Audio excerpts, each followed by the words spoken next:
Hey boys and girls, welcome back to a new week. We're starting a new unit, Unit 3 on imagination.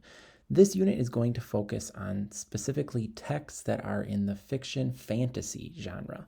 You'll see with this document that is on your Google Classroom resource page that all of the texts are linked, and we even have provided different ways that you can access this literature, whether you want to read it online, or you can watch a video, or there's even a couple of links where you can go through a picture walk or read it through a PDF, or even listen to a podcast. So there's lots of different ways that you can access these texts. The first text that we're going to be focusing on is called The Garden of Abdul Ghazazi by Chris Van Allsburg. And then there's also a video that you can watch if you'd like to. Again, like I said, there's lots of different ways that you can access these texts so that we can understand them a little bit better.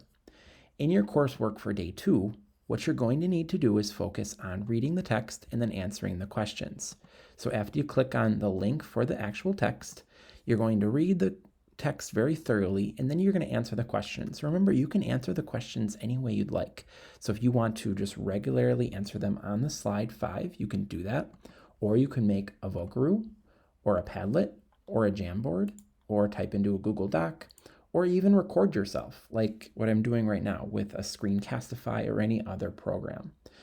Day 4 for this week, 16, is pretty similar, but this time you're going to be focusing on those illustrations inside of the book. So please reread the book and then focus on those illustrations so you can answer the questions on slide 5.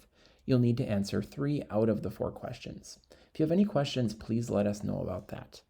In our e-sessions, we're going to be focusing on specific books and also some questions on what the author is thinking, looking at the characters, the setting, all of those types of things, so we can understand fantasy a little bit better.